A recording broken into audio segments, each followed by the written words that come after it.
ಇದು ನಿಮಗೆ ಭಾರತೀಯ ಜನತಾ ಪಾರ್ಟಿಯವರಿಗೆ ಕಣ್ಣಿಗೆ ಕಾಣಿಸೋದಿಲ್ವಾ?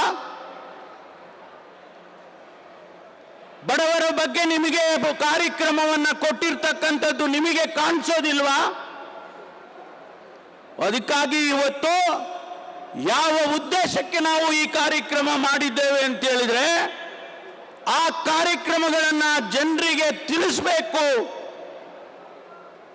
ರಾಜ್ಯ ಸರ್ಕಾರ ಕೊಟ್ಟ ಮಾತಿನಂತೆ ನಡ್ಕೊಂಡಿದೆ. ಸಿದ್ದರಾಮಯ್ಯನವರು ನುಡಿದಂತೆ ನಡೆದಿದ್ದಾರೆ, ಡಿ.ಕೆ. ಶಿವಕುಮಾರ್ ಅವರು ನುಡಿದಂತೆ ನಡೆದಿದ್ದಾರೆ ಅಂತೇಳಿ ಈ ರಾಜ್ಯದ ಜನತೆಗೆ ತುಮಕೂರಿನಿಂದ ಹೇಳಬೇಕು ಅಂತೇಳಿ ಕಾರ್ಯಕ್ರಮವನ್ನು ಮಾಡಿದ್ದೇವೆ. ನಿಜ, ನಿಮಗೆ ಸಹಿಸೋದಕ್ಕಾಗೋದಿಲ್ಲ. ಇವತ್ತು 1,52,948 ಜನರಿಗೆ ಹಕ್ಕುಪತ್ರ ಕೊಡೋದು ನಿಮಗೆ ಸಹಿಸೋದಕ್ಕಾಗೋದಿಲ್ಲ.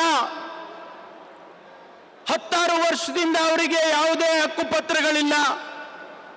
ನನ್ನದು ಅನ್ನೋದಕ್ಕೆ ಯಾವುದೇ ಅವರಿಗೆ ಹಕ್ಕುಪತ್ರಗಳು ಇಲ್ಲ, ಕಾಗದ ಪತ್ರಗಳು ಇಲ್ಲ ಅಂದಾಗ ಅದನ್ನ ಇವತ್ತು ಮಾಡಿದ್ರೆ ಸ್ವಾಭಾವಿಕವಾಗಿ ನಿಮಗೆ ಸಹಿಸೋದಕ್ಕಾಗೋದಿಲ್ಲ.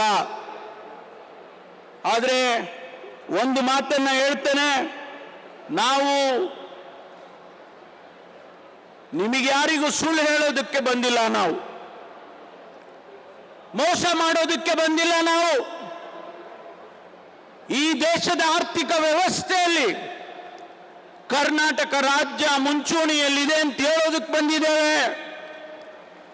ಹೊರದೇಶದಿಂದ ಬಂಡವಾಳ ಹೂಡಿದ್ದಾರೆ. ಕರ್ನಾಟಕದಲ್ಲಿ 2 ಲಕ್ಷಕ್ಕೂ ಹೆಚ್ಚು ಕೋಟಿ ರೂಪಾಯಿ ಬಂಡವಾಳವನ್ನ ಇವತ್ತು ಕರ್ನಾಟಕದಲ್ಲಿ ಹೂಡಿದ್ದಾರೆ. ಫಾರಿನ್ ಡೈರೆಕ್ಟ್ ಇನ್ವೆಸ್ಟ್ಮೆಂಟ್ ಇಡೀ ದೇಶದಲ್ಲಿ 2ನೇ ಸ್ಥಾನದಲ್ಲಿ ನಾವು ಕರ್ನಾಟಕ ಇದ್ದೇವೆ ಅಂತ ಹೇಳೋದಕ್ಕೆ ಬಂದಿದ್ದೇವೆ.